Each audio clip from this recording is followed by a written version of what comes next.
Captain Tejo stood on the bridge of the human exploration ship Resilience, watching the stars through the main window. His crew had been traveling through this empty part of space for 3 weeks, looking for new planets and life forms. The A mission was supposed to be quiet and safe. Then the ship's computer started making noise.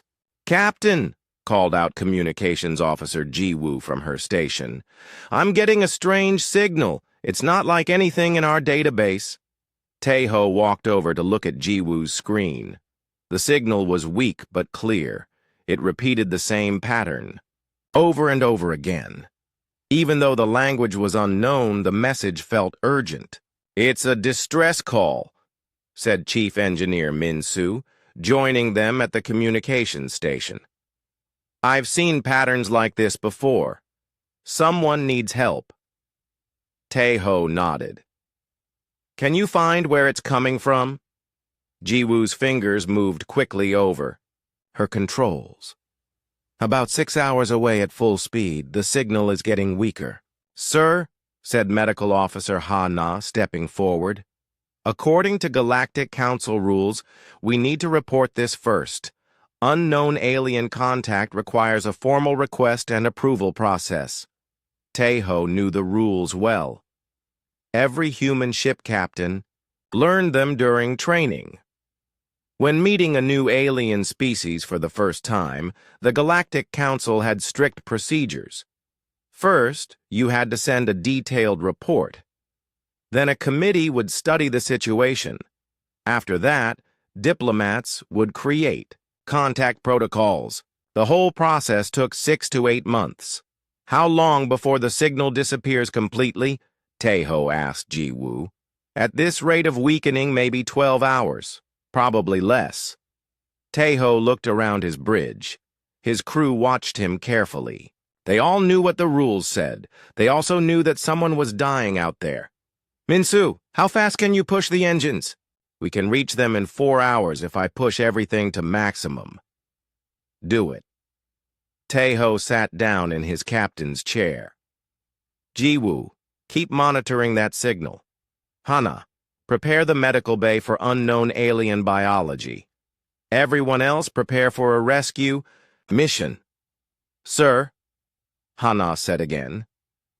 "The Council regulations clearly state—" "The Council regulations will let whoever is out there die while we wait for paperwork," Tejo interrupted. "I won't do that." The Resilience changed course and speed. The engines hummed louder as Min-soo pushed them to their limits. The crew worked quickly to prepare for whatever they might find. 3.5 hours later, they found the source of the signal. The alien ship was unlike anything humans had ever seen.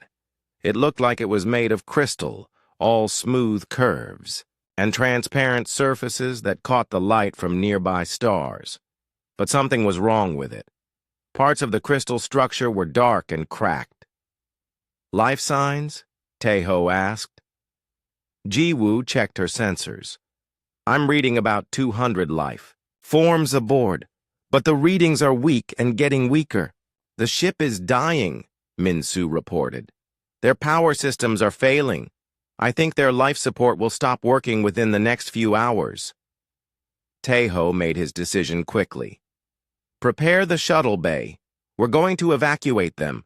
The rescue took 6 hours of careful work. The alien ship was too damaged to dock with the Resilience safely. Instead, Tejo's crew used small shuttles to move the aliens one group at a time. The aliens were beautiful and strange. They looked like living crystal, with bodies that reflected light in rainbow patterns. They were tall and thin, with many joints in their arms and legs. When they spoke, their voices sounded like wind chimes. Hana worked without stopping to understand their biology and help the sick ones. Many of the aliens were very ill with some kind of disease that made their crystal bodies turn dark and brittle. "Captain," Hana reported after examining several aliens, "they're suffering from some kind of plague. It affects their crystal structure. Without treatment, they'll all die within days." The alien leader, who called himself Velnash, learned to speak basic human language quickly. He explained their situation to Taiho through a translation device. "We are Vithrak," Velnash said, his crystal voice ringing softly. "Our home world suffers from the dark crystal sickness. We searched for a cure but found nothing. We were returning home to die with our people when our ship failed." "How many of your people are sick?" Taiho asked. "Millions. The sickness spreads through our crystal cities. Our scientists cannot find a cure. Our leaders follow the old ways and will not try new methods." Taiho felt a cold anger in his chest. These beautiful, peaceful people were dying because they couldn't adapt their thinking. "We'll help you," he said simply. "You cannot," Velnash replied sadly. "The Galactic Council laws forbid interference in our internal affairs. We know the my rules." "I don't care about the rules." Velnash's crystal body flickered with surprise. "You do not ask for permission?" "Not when people are dying." The Resilience headed toward Vithrak space with 200 rescued aliens aboard. During the journey, Hana worked closely with Vithrak medical specialists to understand their biology. Minsu helped repair some of their damaged crystal technology. Jiwoo learned their language and taught them more human words. But even as they traveled, Taiho knew they were in trouble. The Galactic Council monitored all ship movements. His unauthorized rescue mission would be discovered soon. 2 days later, Jiwoo received an urgent message from Earth Command. "Captain," she said quietly, "the Galactic Council has filed an official complaint against us. They're calling it a severe violation of first contact protocols. We're ordered to return immediately for a formal hearing." Taiho read the message on his command screen. The words were cold and official. The Council was very angry that humans had acted without permission. They demanded explanations and threatened serious consequences. "Sir, what do we do?" Minsu asked. Taiho looked at the Vithrak refugees in his ship's corridors. They were still weak from their sickness, but they were alive. Some of them were, already showing signs of improvement just from being away from their dying planet. "We continue to Vithrak space," he said. "Hana, how is your research going?" "I think I understand their biology better now," Hana replied. "The plague attacks their crystal matrix, but I might have an idea for treatment. I need to study it more." "Keep working. Jiwoo, send a message to the Council. Tell them we received their complaint and will respond after we finish our current humanitarian mission." "They won't like that." "Answer," Jiwoo warned. "I don't care what they like." As the Resilience continued toward Vithrak space, Taiho thought about the choice he had made. The Galactic Council had rules for good reasons. The rules prevented wars and misunderstandings between different species. The rules kept peace in the galaxy. But sometimes the rules were wrong. Sometimes asking for permission meant letting people die while you waited for an answer. Sometimes the right thing to do was to act first and face the consequences later. The Vithrak called it moving without the group mind's blessing. They said it was impossible for civilized beings to do such a thing. Humans called it Tuesday. Taiho smiled grimly as he watched the stars ahead. The Galactic Council was about to learn something important about humanity. When humans saw people in trouble, they didn't ask for permission to help. They just helped. The galaxy would have to deal with that fact. Dr. So Young had never seen anything like Vithrak biology before. She stood in her laboratory aboard the Resilience, looking at crystal samples under her microscope. The samples came from sick Vithrak refugees, and they showed something fascinating and terrible. "The plague is like a virus," but it attacks their crystal structure instead of organic cells, she explained to Captain Tejo. It makes their bodies brittle and dark. Eventually, they crumble apart. Tejo watched the doctor work. So Young was the best xenobiologist in the human fleet. If anyone could help the Vithrak, it was her. Can you cure it? He asked. Maybe. The interesting thing is that humans seem to be immune. Our blood samples show natural resistance to the plague organism. So Young pointed to readings on her screen. Human immune systems have fought thousands of diseases over millions of years. We've survived plagues that killed most of our species. Our immunity is incredibly strong. So human blood could help them. Not exactly blood, but something derived from our immune systems. A treatment based on human antibodies and immune responses. It would need to be modified for their crystal biology, but yes, I think it could work. The ship's communication system buzzed. Jiwoo's voice came through the speakers. Captain, we're receiving a message from the Galactic Council. Diplomatic priority. Tejo sighed. Put it through to my ready room. So Young, keep working. We'll deal with the politicians. In his ready room, Tejo activated the communication screen. The face of Council Speaker Veltar appeared, looking stern and disapproving. Behind him stood several other council members representing different alien species. Captain Tejo of the Human Vessel Resilience. Veltar began formally. You are hereby ordered to cease all contact with the Vithrak refugees and return to Earth space immediately. Your actions constitute a severe violation of established protocols. Understood. Speaker Veltar, we'll return as soon as we finish helping these people. You will return now. The Vithrak situation is an internal matter for their species. Galactic law forbids interference in member species' domestic affairs. Tejo felt his anger rising. Sir, with respect, these people are dying from a plague. We might be able to help them. Any medical assistance requires formal approval through proper channels. You must submit a research proposal to the Xenobiology Committee, provide complete documentation of your findings, and wait for approval.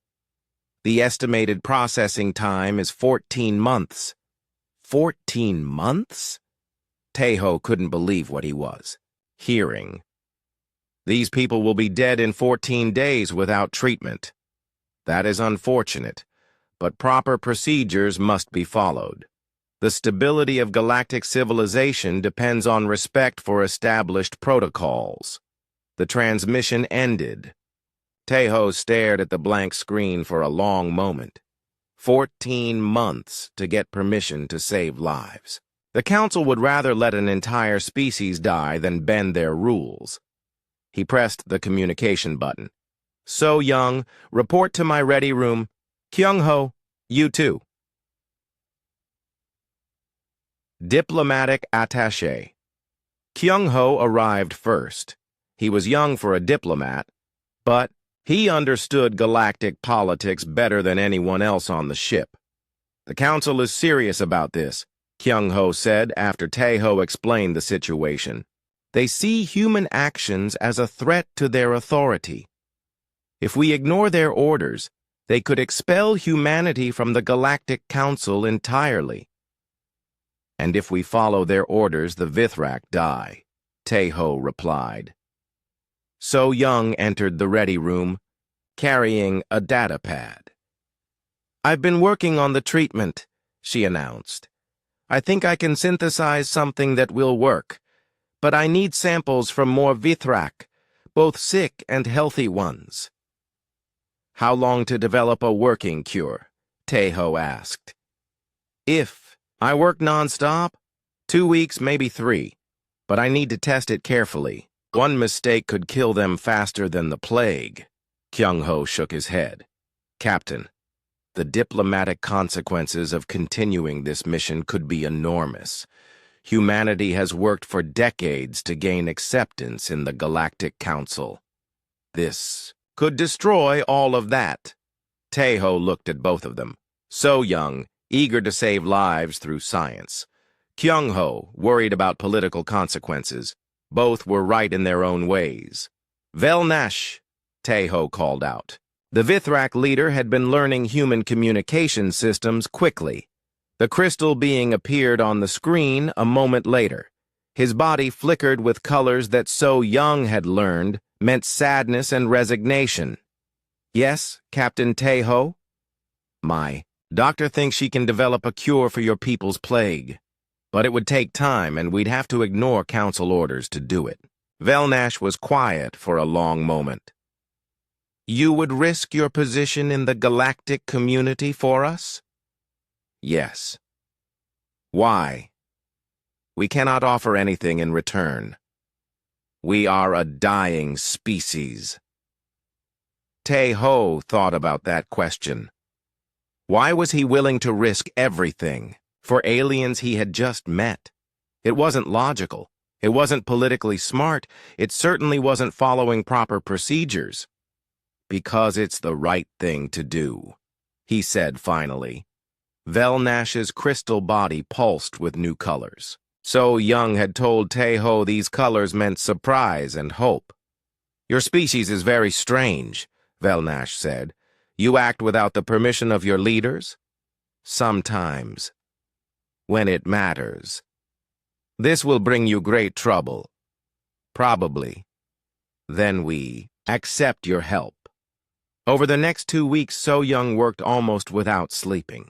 She studied Vithrak biology, experimented with human immune system components, and slowly developed a treatment that might work.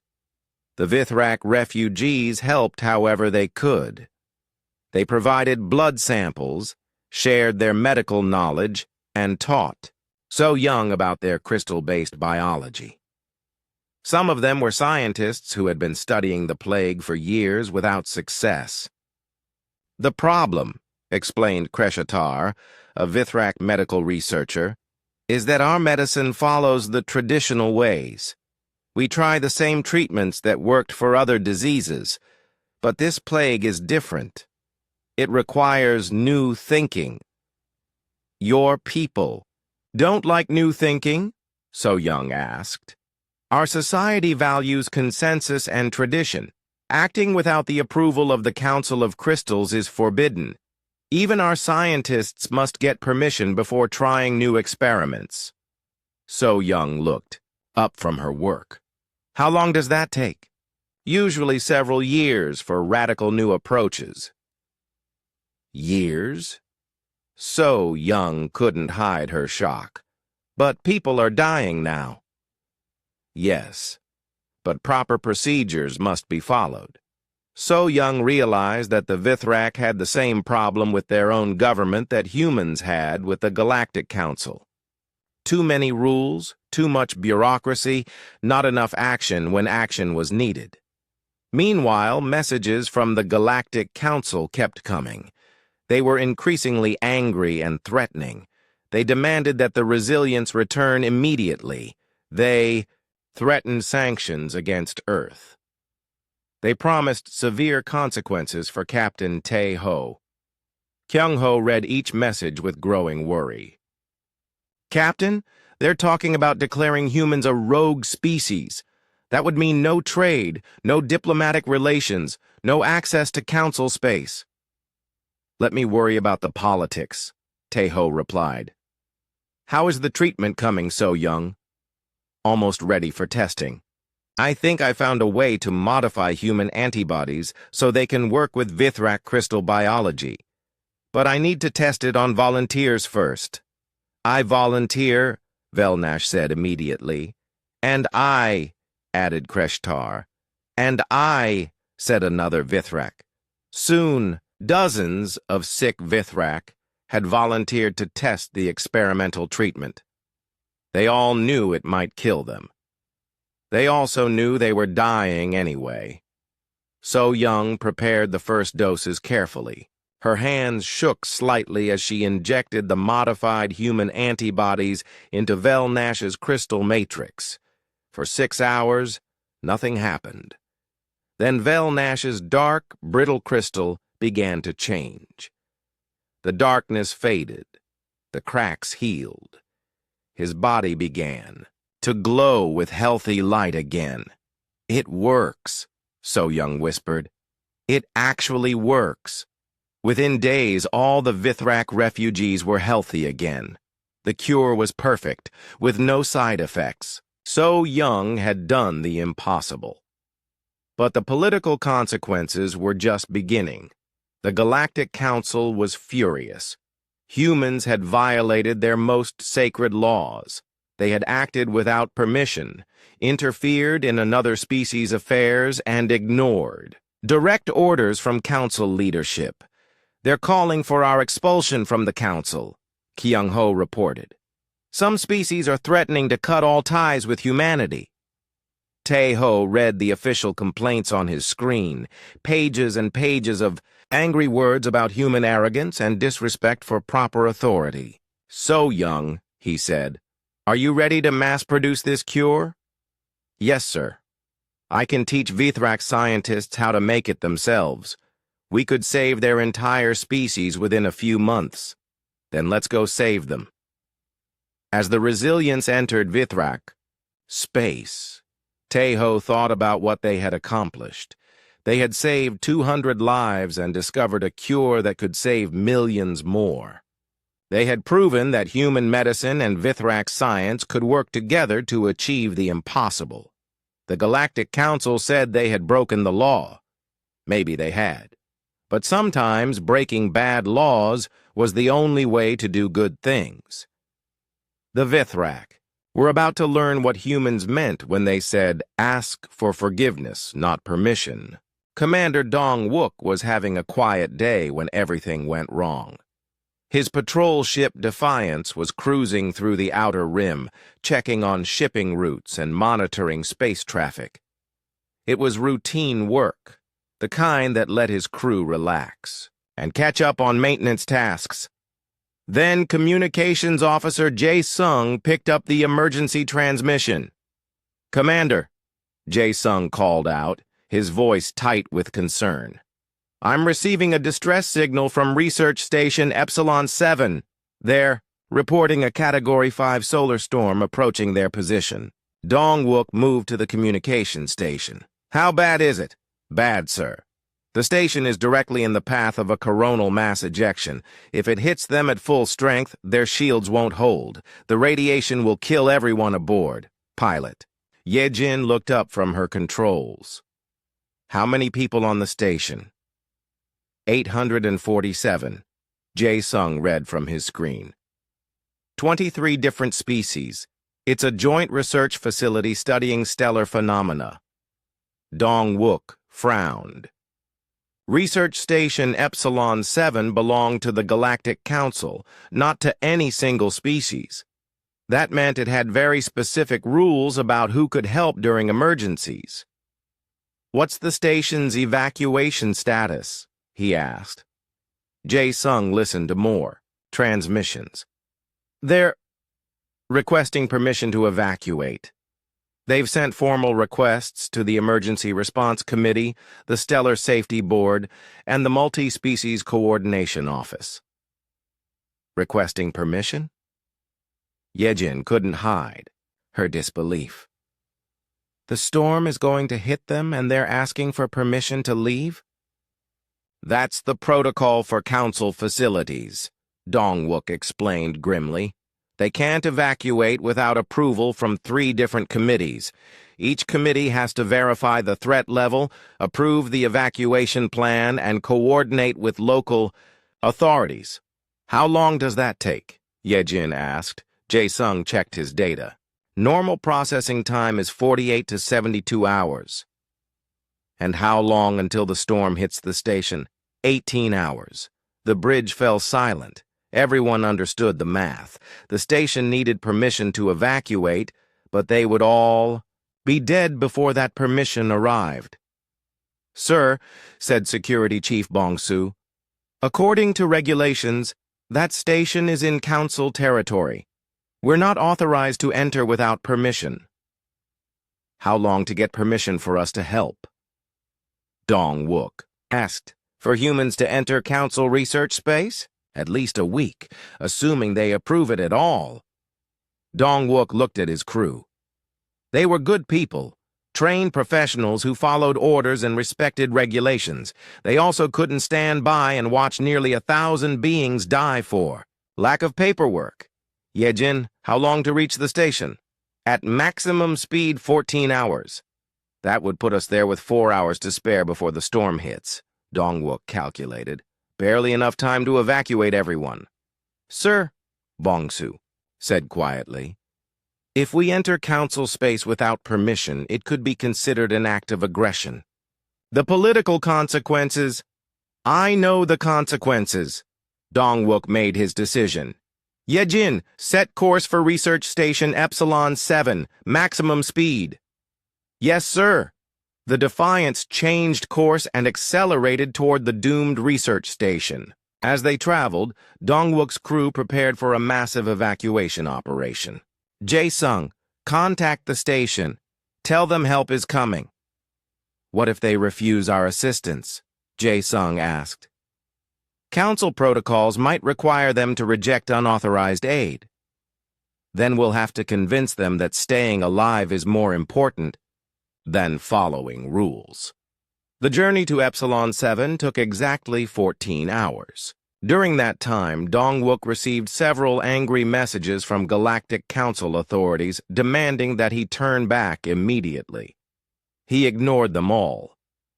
When the Defiance arrived at the research station, the solar storm was already visible. On long-range sensors, it looked like a wall of fire and radiation rushing through space toward them.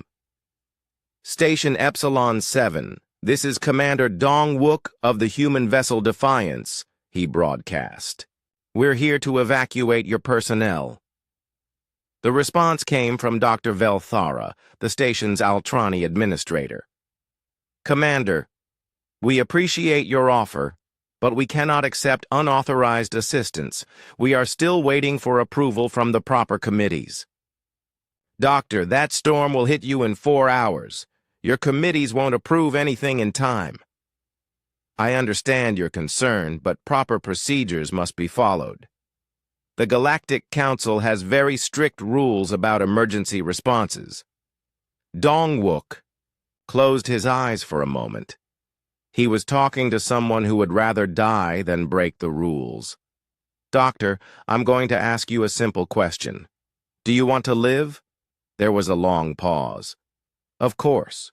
Then start evacuating your people to my ship, right now. I cannot authorize that without proper approval. Then don't authorize it. I'm taking responsibility. Consider this a rescue operation under human authority. Another pause. You would risk your career for us? Ma'am, I would risk a lot more than my career to save 800 lives. The evacuation began immediately. Yejin piloted the Defiance close to the research station's docking ports. The two ships connected with a mechanical thump that echoed through both vessels. Dr. Velthara met Dong-wook at the airlock. She was tall and graceful, with the silver skin and large eyes typical of her species. She also looked terrified. Commander, the committees are very angry about this unauthorized evacuation. They're demanding that we stop immediately and wait for proper approval. Doctor, look at your sensors. How long until the storm hits? She checked a portable device. 3 hours and 47 minutes. And how long for your committees to approve evacuation? The latest estimate is 68 hours. Then the committees can be angry all they want. My job is to save lives, not to follow their paperwork. The evacuation was organized chaos. 847 beings from 23 different species, all trying to gather their essential belongings and move to the human ship. Some species needed special environmental suits. Others required particular atmospheric conditions. A few couldn't be in the same spaces as certain other species due to biological incompatibilities. Yejin worked miracles with the ship's life support systems, creating different environmental zones for different species.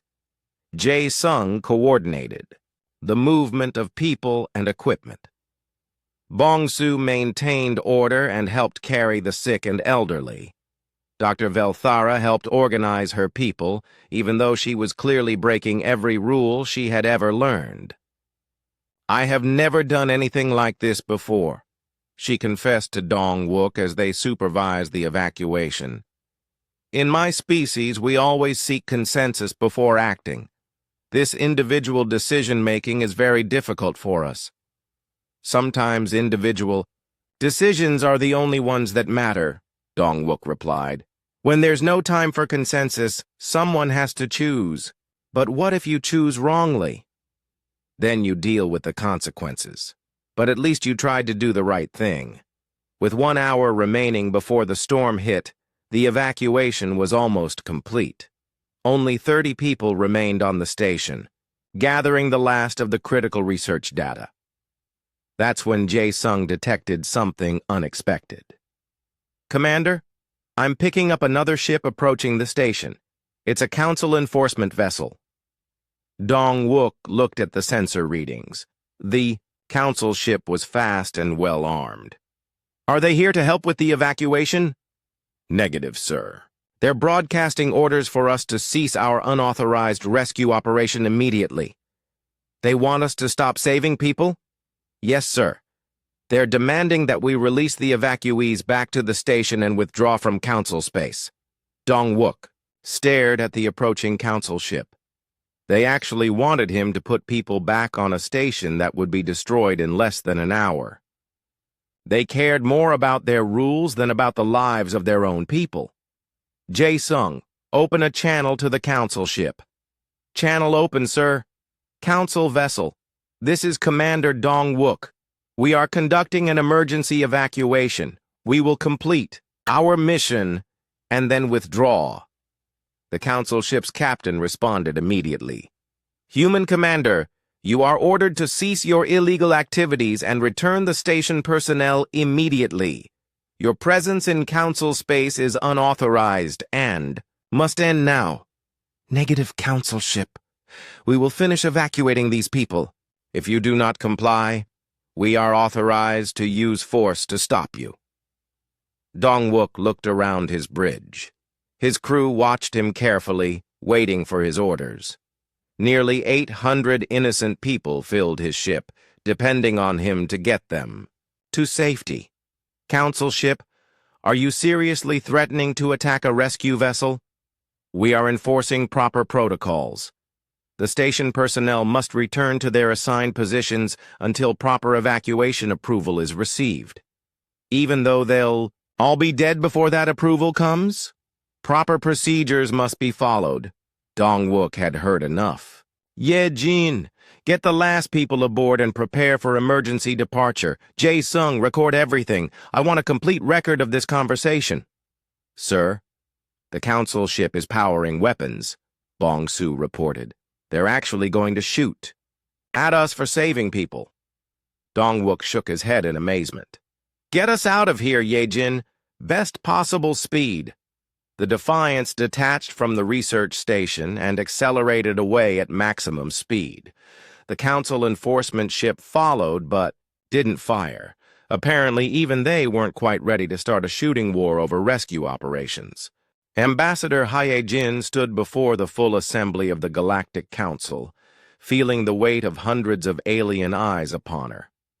The great chamber was built to intimidate, with soaring ceilings and seats arranged in towering circles around the central speaking platform. Representatives from over 200 species watched her with expressions ranging from curiosity to outright hostility. Beside her, legal advisor Seung-min carried a briefcase full of data and documents. They had spent weeks preparing for this moment, knowing that humanity's place in galactic civilization might depend on what happened here today. Council Speaker Veltar rose from his elevated position at the front of the chamber. The ancient Altrani was over 300 years old, with silver skin that had grown pale with age and wisdom. His voice carried clearly through the chamber's acoustic systems. "Ambassador Hyejin of the Human Federation," he began formally, "you have been summoned to answer for your species' repeated violations of galactic law. The charges are serious and numerous." Hyejin nodded respectfully. "I understand, Honorable Speaker. Humanity is prepared to address all concerns." Veltar activated a holographic display that filled the center of the chamber. Images and data. Streams showed the recent human actions that had caused such controversy.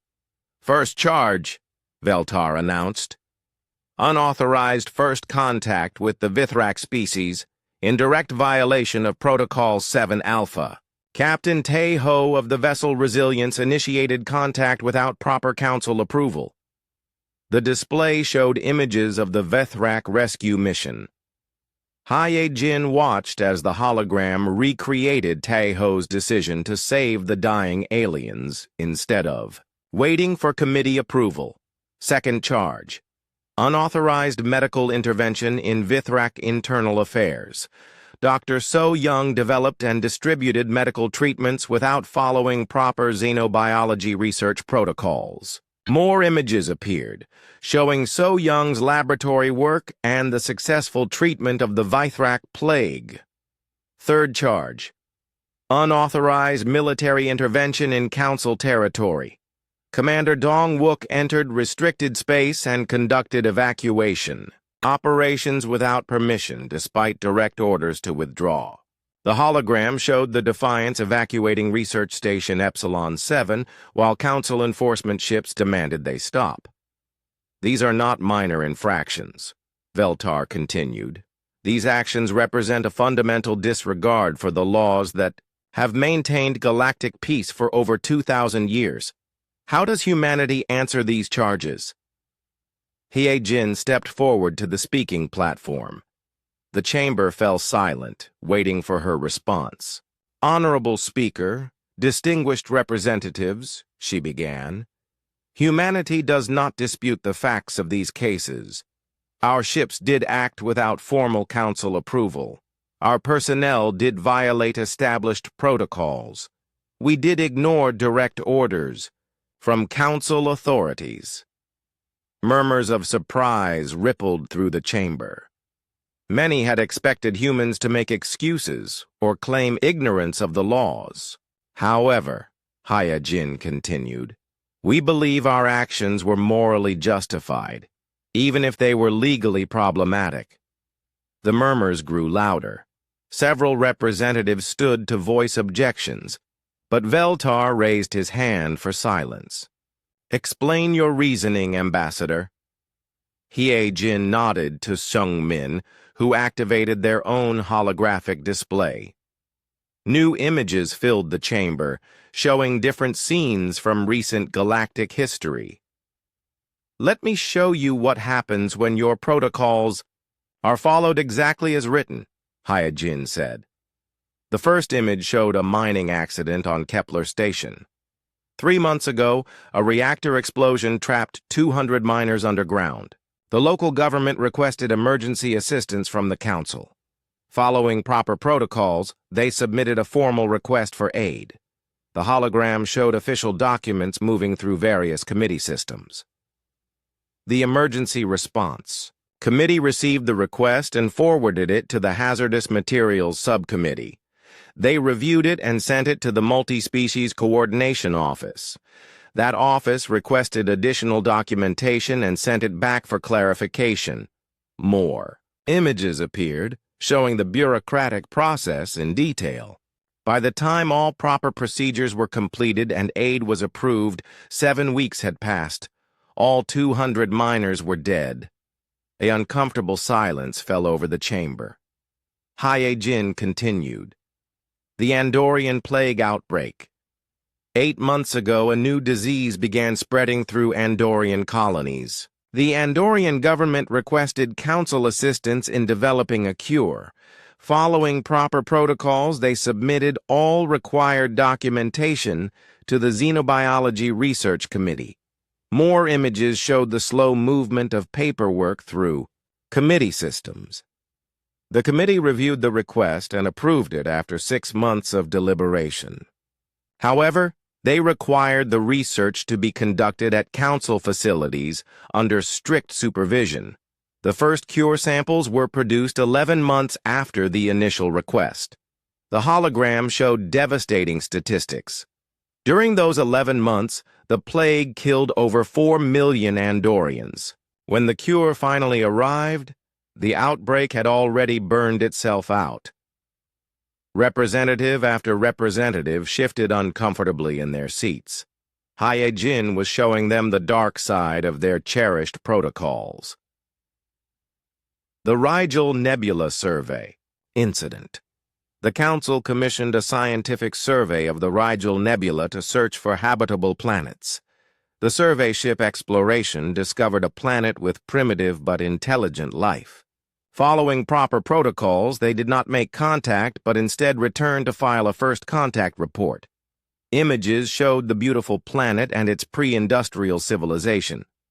The first contact committee received the report and began their standard evaluation process. They spent 2 years studying the planet from a distance, preparing proper contact protocols. The images changed to show the same planet 2 years later. It was dark and lifeless. While the committee deliberated, the planet's star went nova. The entire civilization was destroyed. The committee was still preparing contact protocols when there was no one left to contact. The chamber was completely silent now. Even Veltar looked troubled by what he was seeing. "I could show you 47 more examples," Hyejin said quietly. 47 times in the past 5 years when following proper council protocols led to unnecessary deaths, failed missions, and missed opportunities. She deactivated the holographic display and faced the assembly directly.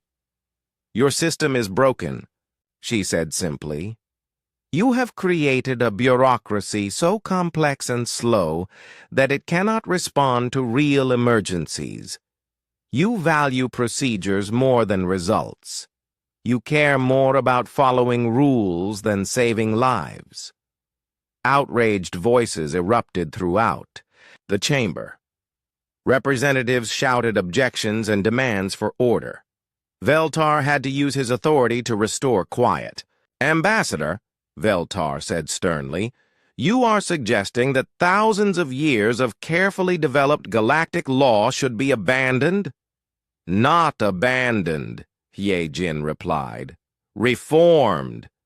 Your current system works well for long-term planning and stable situations, but it fails completely when fast action is needed."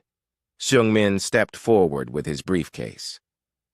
"We have prepared a detailed analysis of council decision-making processes over the past decade," he said. "Our data shows that emergency response times have increased by an average of 40%, while emergency situations have become more frequent and dangerous." "The galaxy is changing," Hyejin continued. "New threats are emerging. First contact. Situations are happening more often as exploration expands. Medical emergencies cross species boundaries in ways your founders never imagined. Your old system cannot handle these new challenges." Representative Kurath of the Centauri Alliance rose to speak. "Even if your criticisms are valid, that does not excuse human violations of established law. You cannot simply ignore rules because you find them inconvenient." "We're not ignoring rules because they're inconvenient," Hyejin replied. "We're ignoring rules when following them would cause unnecessary suffering and death." "Who gives you the right to make that decision?" demanded Representative Zil Ara of the Beta Quadrant Coalition. The same thing that gives anyone that right, Jin answered. Conscience, morality, the basic duty to help others when you can. She looked around the chamber, meeting the eyes of representatives from dozens of species. Every one of you has faced this choice in your personal lives. You've all seen situations where doing the right thing meant breaking a rule. A child in danger, a friend in trouble, someone who needed help immediately. Did you stop to ask permission? First, did you form a committee to study the situation, or did you act because action was needed? The chamber was quiet again, but it was a different kind of silence. This time, the representatives were thinking. That's all we did, Jin continued. We saw people who needed help, and we helped them. We saw a plague that could be cured, and we cured it. We saw a station full of people about to die, and we saved them. We didn't ask permission because there wasn't time to ask permission. Veltar leaned forward in his chair. But, Ambassador, if every species decides for itself when to follow Council law, we will have chaos. The entire system of galactic governance will collapse. Will it? Jin challenged. Or will you have a system that actually works? A system that can respond to emergencies quickly while still maintaining order for routine matters? She gestured to Seung Min, who produced a thick document from his briefcase. Admiral Chang-Su was studying star charts in his command center when the first reports arrived. The messages came from frontier scouts, mining stations, and trading posts along the galaxy's outer rim. All of them told the same terrifying story. Something was coming. Sir, Communications Officer Mireille called out from her station. Priority transmission from Scout Ship Pioneer. Captain reports contact with unknown alien vessels. Chang-Su looked up from his charts. Put it through. The main screen activated, showing the face of Captain Lee, a veteran scout with 20 years of experience in unexplored space. Lee looked shaken, which was unusual for someone who had seen everything the galaxy had to offer. Admiral, we've encountered a new species. They call themselves the Nexari. Sir, they're not interested in communication or diplomacy. They just consume everything. Explain, Chang-Su ordered. We discovered them attacking a small mining colony on the frontier. By the time we arrived, the colony was gone. Not destroyed, sir. Gone. The entire asteroid had been stripped down to nothing. The Nexari ships were processing the raw materials and building more ships. The screen changed to show sensor recordings of the attack. Chang-Su watched in horror as swarms of metallic ships surrounded the mining colony and systematically devoured it. Within hours, there was nothing left except more Nexari vessels. Did you attempt communication? Yes, sir. They responded once. They said, we consume, we grow, we expand. You will be processed. Then they tried to capture us. We barely escaped. Chang-Su frowned. This sounded like a hive-mind species, the kind that thought of other life forms as resources to be harvested rather than people to negotiate with. Current Nexari position and fleet strength. They were in the Vega sector when we encountered them, moving toward Council space. Fleet strength, sir. We counted over 300 ships, and they were building more while we watched. Chang-Su thanked Captain Lee and ended the transmission. Then he immediately called for a meeting with his senior staff. Within an hour, the command center was full of officers studying the scout reports. Captain Bo-Ra commanded the heavy cruiser Indomitable, the most powerful ship in the human fleet. Strategist Wu Jin had spent his career studying alien military tactics and defensive strategies. Analysis? Chang-Su asked. Wu Jin pulled up a tactical display. The Nexari appear to be a classic expansion-focused hive mind. They consume raw materials to build ships and infrastructure. Each successful attack makes them stronger. How do we stop them? Traditional defensive strategies won't work. They don't care about casualties because individual ships don't matter to the hive mind. They'll sacrifice 100 ships to destroy one of ours if it gives them access to more resources. Bora studied the sensor data. Their ships are individually weak, but numerous. Our advantages are better technology, better tactics, and individual initiative. Their advantage is numbers and complete willingness to accept losses. What's their likely target? Changsu asked. Wu Jin highlighted several systems on the star chart. Council space offers the richest targets, established colonies, industrial facilities, billions of potential victims. If they reach the core worlds, they could consume enough resources to become unstoppable. Changsu nodded grimly. Time frame? At their current rate of expansion, they'll reach the outer council worlds in 6 weeks. And the council's response? Bora checked the latest diplomatic reports. They've received our warning. They're forming a committee to study the threat. A committee, Changsu repeated flatly. The Threat Assessment Board will review all available data and make recommendations to the Military Coordination Council. That council will develop response options for the Strategic Planning Committee. The Strategic Planning Committee will present proposals to the full council for a vote. How long does that take? Optimistically, 4 to 6 months. Changsu stared at the tactical display. The Nexari would reach council space in 6 weeks. The council would finish studying the threat in 6 months. By then, there might not be any council space left to defend. What about a direct request for emergency authorization? Filed 3 days ago. The Emergency Authorization Committee is reviewing it.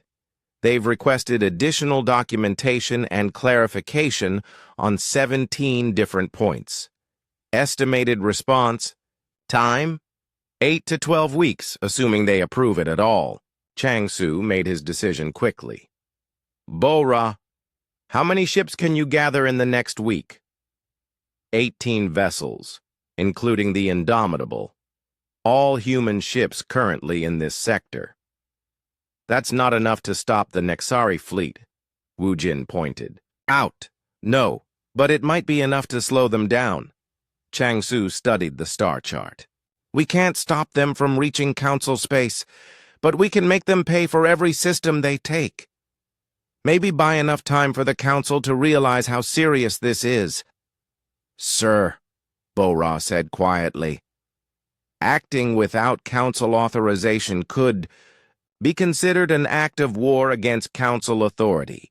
We'd be operating military forces in council space without permission. And if we don't act, the council won't have any space left to authorize us to defend. Changsu began issuing orders. Bora, gather the fleet and begin harassment operations against Nexari advanced scouts. Hit and run tactics only. Don't let them pin you down. Wu Jin, I need target recommendations. Which system should we defend and which should we let them have? Sir, Communications Officer Mi Ray interrupted. We're receiving a transmission from the Council. They're ordering all human military vessels to withdraw from the frontier immediately and return to human space. On what grounds? They say our presence in the frontier area could be interpreted as aggressive by the unknown aliens. They want to avoid any actions that might escalate the situation. Changsu stared at the message on his screen. The Council wanted human ships to retreat and let the Nexari advance unopposed, just in case fighting back might make them angry. Mireille, send a reply. Tell them we acknowledge their message and will respond after we finish our current mission. What should I list as our current mission? Saving galactic civilization. Over the next 2 weeks, Bo-Ra's fleet conducted a series of hit-and-run attacks against Nexari advance forces. The human ships used their superior speed and tactics to strike at vulnerable targets and retreat before the hive mind could coordinate a response. They couldn't stop the Nexari advance, but they slowed it significantly. More importantly, they gathered detailed intelligence about Nexari capabilities and weaknesses. Their ships are controlled by a central coordination network, Wu Jin reported after analyzing battle data. Disrupt the network and individual ships become much less effective. How do we disrupt the network? Target their command ships. Each Nexari fleet has several larger vessels that coordinate the smaller ones. Destroy the command ships, and the fleet becomes disorganized. Meanwhile, messages from the Council became increasingly angry. They demanded that human forces withdraw immediately. They threatened sanctions and formal complaints. They warned that human actions could provoke the aliens into more aggressive behavior. Admiral, Mireille reported, the Council is sending enforcement ships to force our withdrawal. 3 Council patrol squadrons are en route to intercept us. Chang Su couldn't believe what he was hearing. They're sending ships to stop us from fighting the Nexari? Yes, sir. They want us to cease all hostile actions and withdraw to human space immediately. Even though the Nexari are heading straight for Council colonies, the Council believes that diplomatic contact is still possible. They don't want military actions to interfere with their diplomatic efforts. Chang Su pulled up the latest intelligence reports. The Nexari had consumed 6 more colonies in the past week. They had made no attempt at communication except to demand surrender. Their fleet was growing larger with every system they devoured. Anna, response to Council diplomatic overtures? None, sir. The Nexari ignore all communication attempts. And the Council still thinks diplomacy will work? They believe that patient, respectful dialogue can resolve any conflict. Chang Su looked around his command center. His officers watched him carefully, waiting for orders. They all knew that disobeying Council orders would have serious consequences for their careers and for humanity's relationship with galactic civilization. They also knew that following Council orders would let the Nexari consume half the galaxy, while diplomats tried to negotiate with beings who had no interest in negotiation. Bo-Ra, continue operations as planned. Target Nexari command ships and resource-gathering vessels. Make them pay for every system they take. Sir, the Council enforcement ships will have to catch us first. Wu Jin, I need you to plan our next series of attacks. Focus on maximizing damage while minimizing our exposure to both Nexari and Council forces. Yes, sir. As the human fleet prepared for another round of attacks, Chang Su thought about the choice he was making.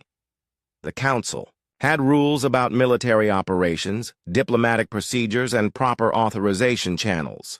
Those rules existed for good reasons, but the rules assumed that threats would wait politely while committees studied them and diplomats tried to negotiate.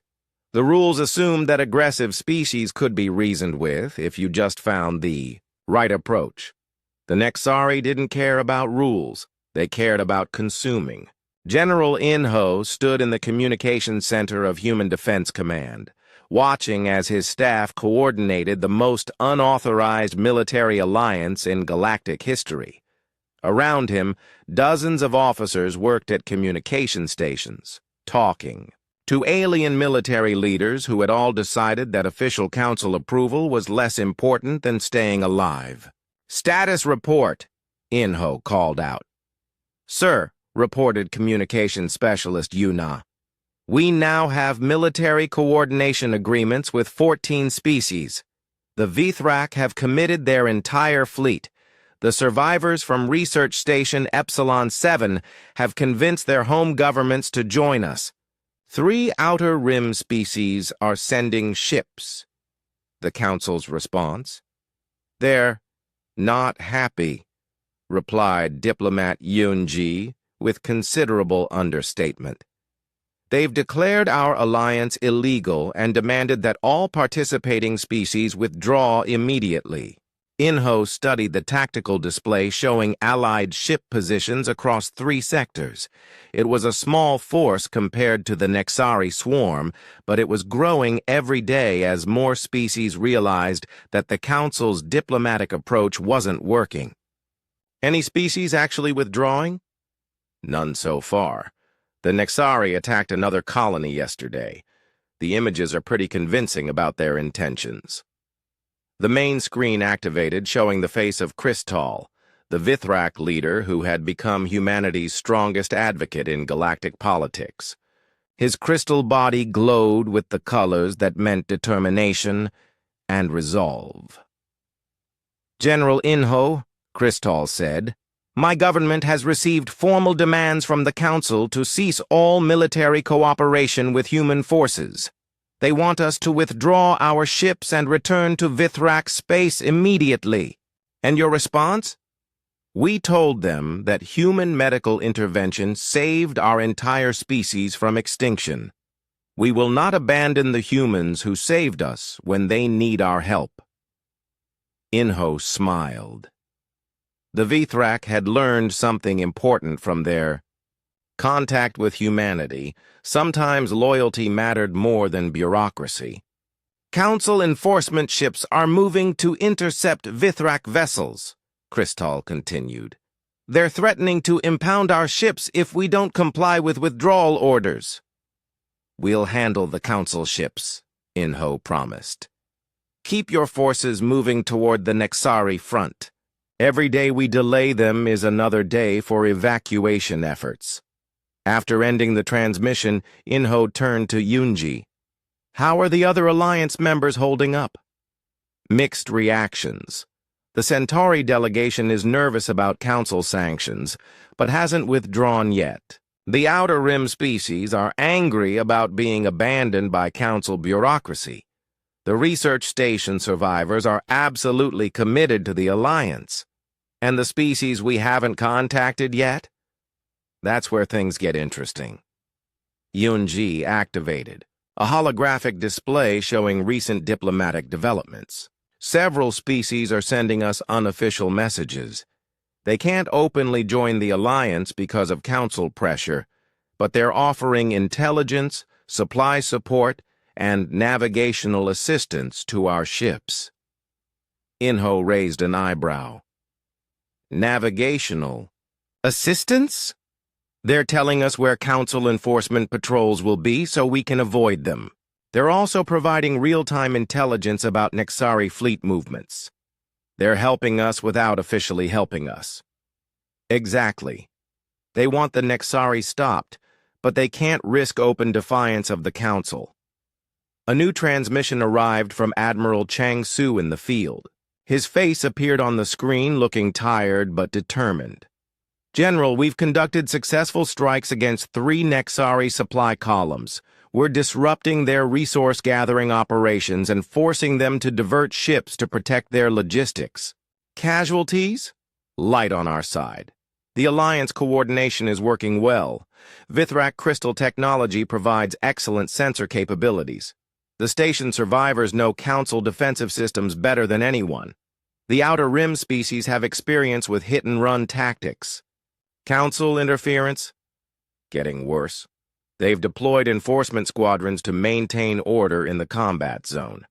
Yesterday, a Council ship actually tried to block one of our attack runs. Inho frowned. They're protecting the Nexari? Not intentionally. But they're so focused on stopping unauthorized military actions that they're interfering with our operations against the real threat. This was becoming a serious problem. The human-led alliance was fighting 2 enemies simultaneously, the Nexari hive mind that wanted to consume everything, and the Galactic Council that wanted to stop all fighting until proper committees could study the situation. Sir! Yuna called out. "We're receiving a transmission from Council Space. It's Speaker Veltar himself." Inho nodded for her to put it through. The ancient Altrani leader appeared on the main screen, looking even more stern and disapproving than usual. "General Inho," Veltar began formally, "you are hereby ordered to cease all unauthorized military operations and disband your illegal alliance immediately. The Council will not tolerate this flagrant violation of galactic law." "Speaker Veltar," Inho replied respectfully, "we're fighting to protect Council member species from an existential threat. Our alliance exists because the official Council response has been inadequate. The Council's diplomatic efforts are proceeding according to established protocols. Your military actions are interfering with those efforts and making peaceful resolution more difficult." Inho looked at the latest intelligence reports on his desk. The Nexari had consumed 18 colonies in the past month. They had ignored every attempt at communication. Their fleet was growing larger and more aggressive with each successful attack. "Sir, with respect, what diplomatic progress has been made?" "The Diplomatic Contact Committee has prepared 17 different communication packages in various formats. The Cultural Analysis Board is studying Nexari social structures to identify appropriate negotiation approaches. The Peace Process Coordination Office is developing a comprehensive framework for formal talks." "And the Nexari response to these efforts?" Veltar paused. "They have not yet responded to our diplomatic overtures, because they've been too busy eating your colonies. General, you will cease this disrespectful tone immediately. The Council's approach is based on thousands of years of successful conflict resolution." Inho felt his patience wearing thin. "Speaker, those thousands of years of success were with rational species that wanted to negotiate. The Nexari don't want to negotiate. They want to consume everything in their path, including your core worlds. All species can be reasoned with if approached correctly. Not these species. They're a hive mind focused entirely on expansion and consumption. Diplomacy doesn't work with beings who see other life forms as food." Veltar's expression hardened. "General, you will disband your alliance and withdraw all human forces from the conflict zone immediately. If you refuse, the Council will consider humanity a rogue species and respond accordingly." The transmission ended. Inho stared at the blank screen for a moment, then looked around the communication center. His staff watched him carefully, waiting for orders. "Yunji, what does rogue species status mean in practical terms?" "Complete isolation from galactic civilization. No trade, no diplomatic relations, no access to Council space or resources. Essentially, humanity would be expelled from the galactic community." "And the consequences for our alliance partners?" "Similar sanctions for any species that continues to cooperate with us." Inho walked to the tactical display and studied the current situation. The Nexari were advancing steadily toward Council core worlds. The official Council forces were still forming committees to discuss response strategies. The unauthorized alliance was the only thing slowing the Nexari advance. "Yuna, open a channel to all alliance commanders." Within minutes, the communication center was filled with the faces of military leaders from 14 different species. Vithrak crystals, Centauri humanoids, various outer rim species, and the mixed group of station survivors all looked to Inho for guidance. "Friends," Inho began, "the Council has issued an ultimatum. They want us to disband the alliance and cease all operations against the Nexari. They're threatening sanctions against any species that continues to cooperate with humanity." Murmurs of concern and anger rippled through the assembled commanders. Several of them looked worried about the political consequences. I want to be clear about what we're facing, Inho continued. If we continue this alliance, we'll all be branded as rogue entities by the Council. We'll lose official support, trade relationships, and diplomatic standing. Your governments may order you to withdraw to avoid sanctions. And if we disband the alliance? Asked Commander Telleran of the Centauri fleet. The Nexari continue their advance unopposed. They reach Council Core worlds within 6 weeks. Billions of people die while the Council forms committees to study the problem. The silence stretched for several long moments. Then Krystal spoke up. The humans saved my species when their own council told them to let us die. We will not abandon them now. The station survivors owe our lives to human intervention, added Dr. Velthara. Our species' governments are already supporting the alliance despite council pressure. One by one, the other commanders expressed their commitment to continue fighting. Some were nervous about the consequences, but all of them recognized that the alternative was worse. Fleet Admiral Sung Ho watched the Nexari swarm approaching through the tactical display, knowing that everything humanity had worked for in the galaxy was about to be decided in the next few hours. The unauthorized Alliance fleet hung in space. Around him, 18 human ships joined by vessels from 14 other species that had chosen to fight rather than wait for Council permission. Enemy fleet composition? He asked. Over 800 Nexari ships, reported Tactical Officer Jun Su. They've consumed 4 more systems since our last engagement. The fleet is significantly larger than our intelligence estimates. Wing Commander. Narai checked her fighter squadron readiness. All pilots ready for launch. We've integrated Vithrak crystal sensors with human fighter electronics. Should give us a significant tactical advantage. Engineer Haiyan Wu looked up from his modification console. Allied ship upgrades are complete. We've installed human point defense systems on Vithrak vessels and given our ships Centauri shield harmonics. The fleet is as ready as we can make. Sung Ho nodded grimly. The Alliance had accomplished something remarkable in just a few weeks. Human adaptability, Vithrak crystal technology, Centauri defensive systems, and Outer Rim tactical experience had combined to create a fleet that was much more effective than the sum of its parts. But they were still outnumbered almost 3-1. Sir, Communications Officer Dae Yoon reported, we're receiving a transmission from the official Council fleet. Put it through.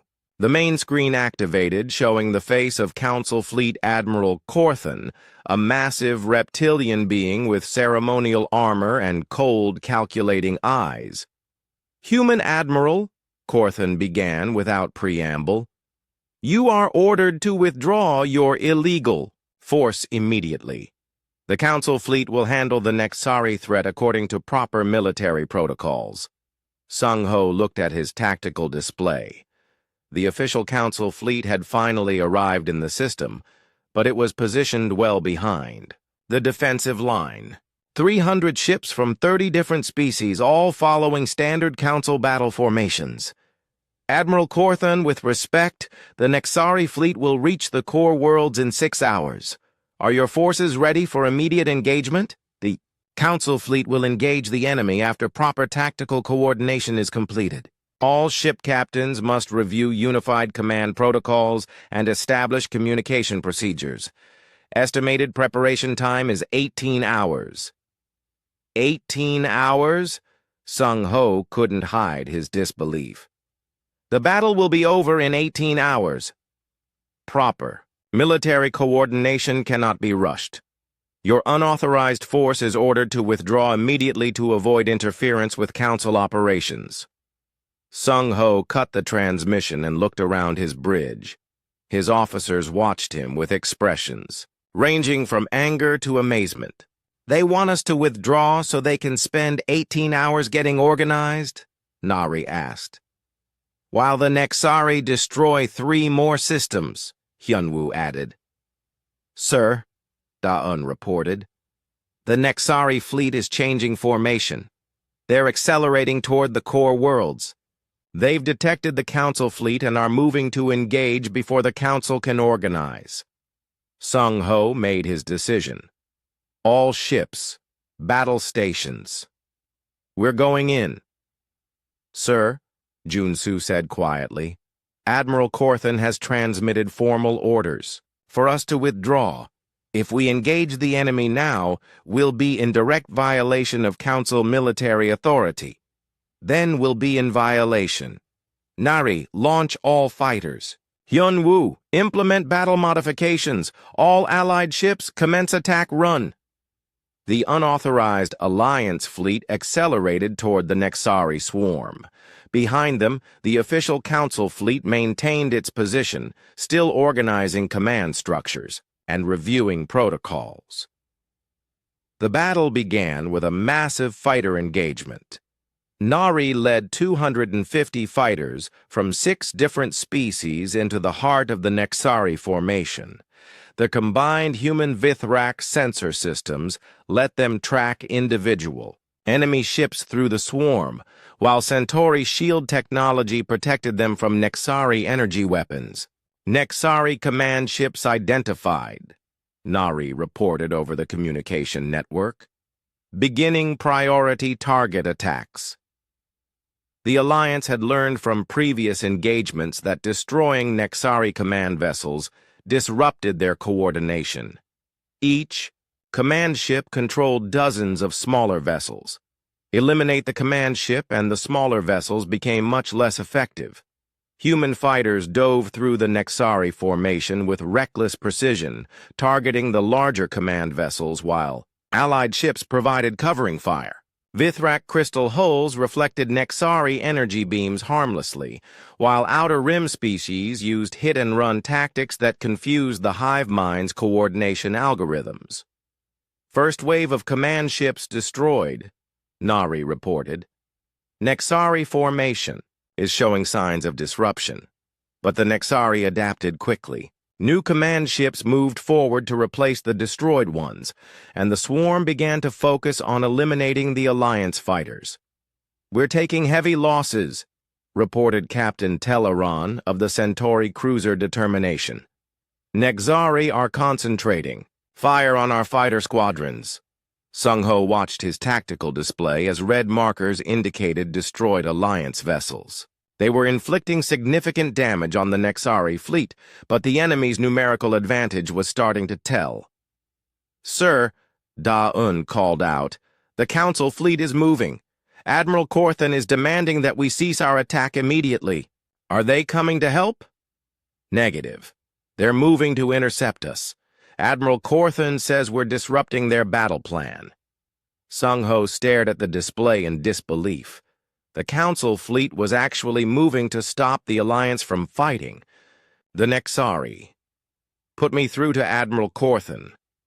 The reptilian admiral's face appeared on screen, looking even more stern than before.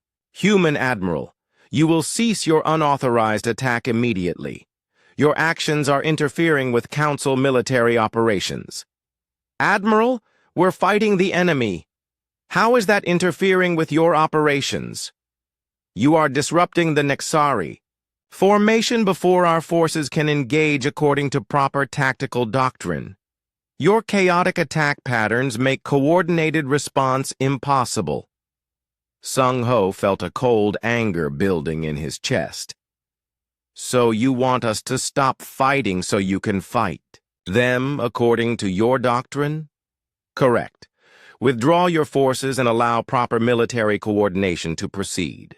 And while we're withdrawing and you're coordinating, the Nexari continue toward the core worlds. Acceptable casualties in service of proper military procedure. Sung-ho cut the transmission before he said something that would make the political situation even worse. Sir, Junsu reported. Council enforcement ships are moving to physically block our attack routes. They're trying to force us to disengage. And the Nexari? taking advantage of the confusion. They're pushing through the gaps in our formation and continuing toward the core worlds. Sung-Ho made the hardest decision of his military career. All ships, continue the attack. If Council ships try to stop us, avoid engagement, but don't let them interfere with our mission. Sir, that's going to look like we're fighting Council forces. Better than letting the Nexari reach civilian populations. The battle became a three-way nightmare.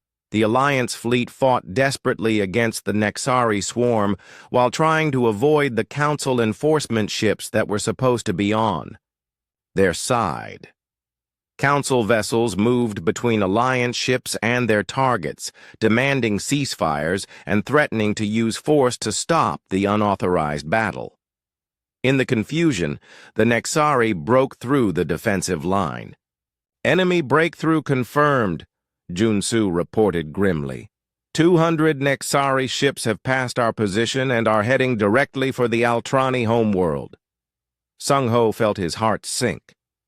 The Altrani homeworld was the seat of Council government, home to 15 billion beings and the center of galactic civilization. If the Nexari reached it, the entire government structure would collapse. Time to Altrani space? 4 hours at current Nexari speed. And the Council fleet, still organizing their response. Admiral Corthan estimates they'll be ready to pursue in 6 hours. 2 hours too late. By the time the Council fleet was ready to act, the Altrani homeworld would be under attack. All ships, Sung-Ho broadcast on the Alliance command frequency. Enemy breakthrough, heading for Council core worlds. We're the only force that can intercept them in time. Sir, came the voice of Crystal from the Vithrak flagship, our ships are heavily damaged. We've lost 30% of our fleet strength. Can you fight? We can fight. Then we go after them. The battered Alliance fleet turned toward the Nexari breakthrough force, leaving the main battle behind. They were outnumbered 2-1. Their ships were damaged, and they were exhausted from hours of combat. They were also the only hope for 15 billion Council citizens. Nari fighter status? Down to 80 operational fighters, but we're still flying. Hyun-Woo, can you give me more speed? I can push the engines past safe limits. Might burn them out, but we'll catch the Nexari. Do it. The Alliance fleet accelerated beyond safe operational parameters, chasing the Nexari breakthrough force toward the heart of galactic civilization. Behind them, the official Council fleet was still debating tactical coordination, while the main Nexari swarm continued its advance. 3 hours later, they caught up with the Nexari force just as it entered Altrani space. The Altrani homeworld hung in space before them, a beautiful blue and silver planet covered with crystal cities that reflected starlight like jewels. President Daeho stood before the rebuilt Galactic Council chambers, looking out at representatives from over 200 species.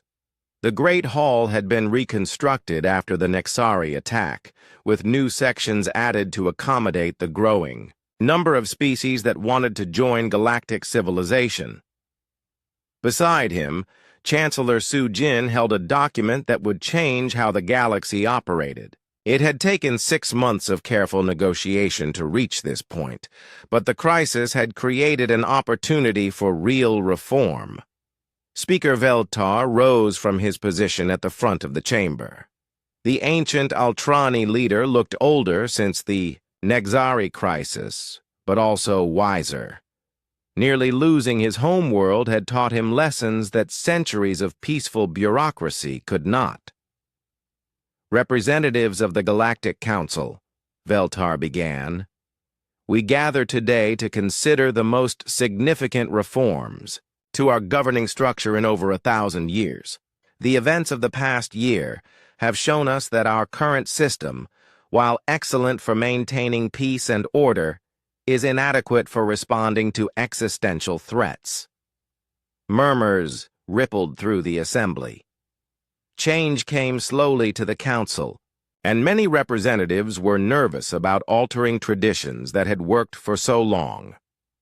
The Human Federation, through President Dae-ho and Chancellor Su-jin, has proposed a new framework for galactic governance. This framework maintains our careful deliberative processes for policy decisions while creating rapid response mechanisms for emergency situations. Dae-ho stepped forward to address the assembly. Honorable Speaker, distinguished representatives, humanity is grateful for this opportunity to present our proposal. But first, I want to acknowledge the courage shown by many of your species during the Nexari crisis. The holographic display activated, showing images from the recent battle. Vithrak vessels fighting alongside human ships. Centauri technology integrated with Outer Rim tactics. Species that had never worked together before cooperating to defend Council worlds. The crisis showed us something important, Dae-ho continued. When faced with immediate danger, your people are capable of the same rapid decision-making and adaptability that humans practice. The problem was not with your capabilities, but with your system. Su-jin activated a detailed presentation showing the proposed reforms. We call this the dual-track governance model. For normal policy decisions, legislation, and long-term planning, the current council system continues unchanged. Committees, deliberation, consensus building, and careful approval processes remain the standard. However, Dae-ho added, for emergency situations, we propose a parallel system designed for rapid response. The display showed the structure of the proposed emergency response network. Pre-authorized response teams with authority to act immediately in crisis situations, streamlined first contact protocols for rescue scenarios, medical research fast tracks for plague outbreaks, military cooperation agreements for defending against external threats. Representative Korath of the Centauri Alliance stood to speak. President Dae-ho, this system essentially creates two different governments. How do we prevent conflicts between the deliberative track and the emergency track? Clear definitions of what constitutes an emergency, Su-jin replied. Natural disasters, plague outbreaks, external military threats, and situations where delay would result in significant loss of life. Everything else follows normal procedures. And who decides what constitutes an emergency?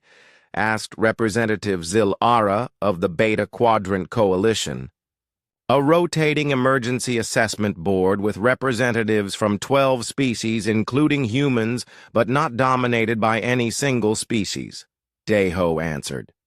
They can authorize emergency protocols by majority vote.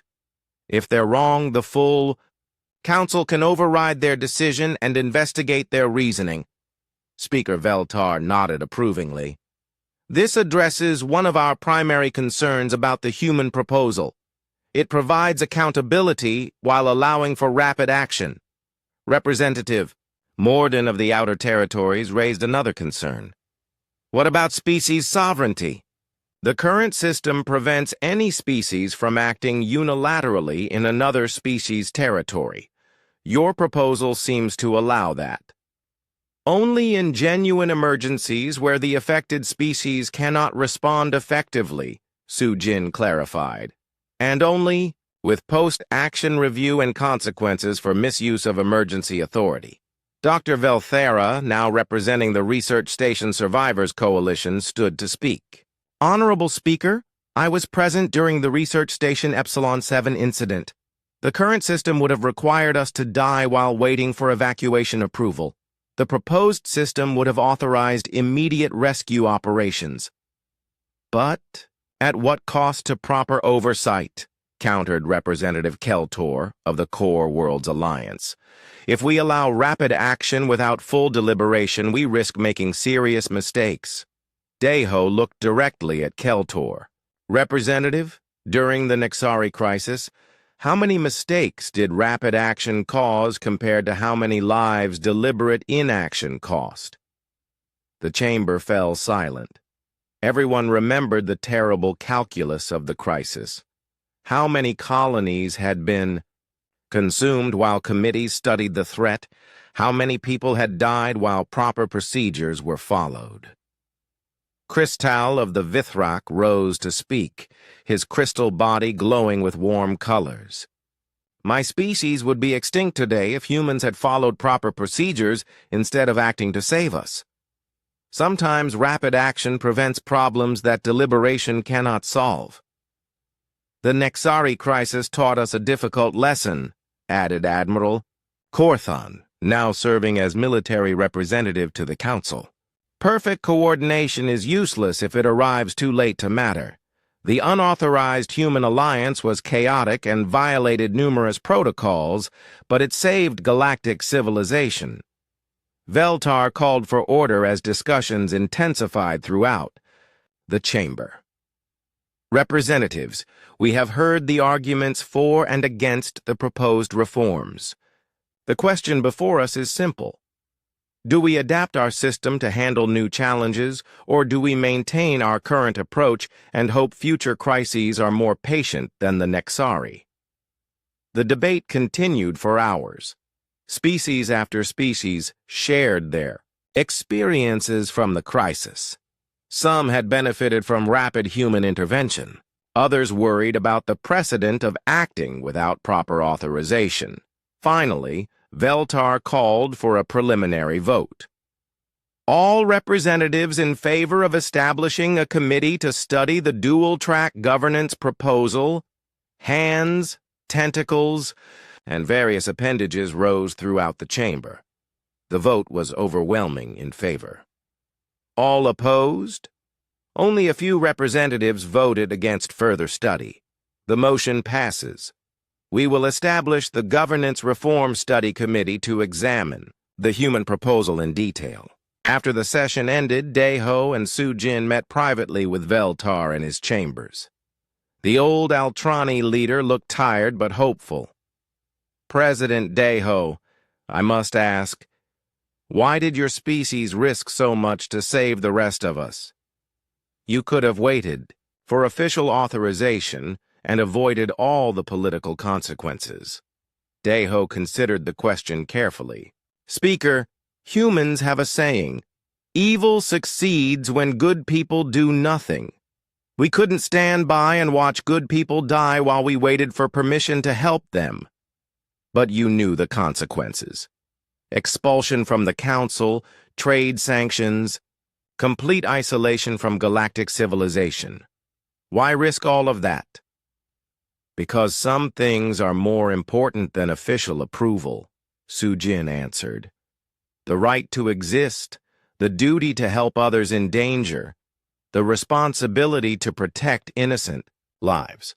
These things don't require permission from committees. Veltar was quiet for a long moment. Your species is teaching us something important about leadership. True leadership sometimes means acting without authority when authority fails to act. We're not trying to replace your system, Deho said. Your deliberative approach has maintained galactic peace for over 2,000 years. That's an incredible achievement. We just think it needs to be supplemented with the ability to respond quickly when lives are at stake. 6 months later, the Council voted to implement a modified version of the dual-track governance model. Emergency response teams were established with pre-authorized authority to act in crisis situations. Rapid deployment protocols were created for medical, military, and humanitarian emergencies. A new emergency assessment board was given authority to authorize fast action when deliberation would cost lives. The system wasn't perfect. There were conflicts between the two tracks, debates about what constituted an emergency, and occasional misuse of rapid response authority. But when the next crisis came, a plague outbreak in the Andromeda sector, the response was swift and effective. Lives were saved that would have been lost under the old system. Standing in his office on Earth, looking out at the stars, Deho reflected on what humanity had accomplished. They had not conquered the galaxy or imposed their will on other species. Instead, they had taught galactic civilization a new way to balance careful deliberation with necessary action. The galaxy had learned the most important lesson about human nature. Humans didn't ask for consent when consent meant letting people die. They acted first, accepted the consequences later, and trusted that doing the right thing would eventually be recognized as right. Sujin joined him at the window, carrying a report from the latest emergency response team deployment. The Rigel system asteroid collision was handled perfectly. The Emergency Assessment Board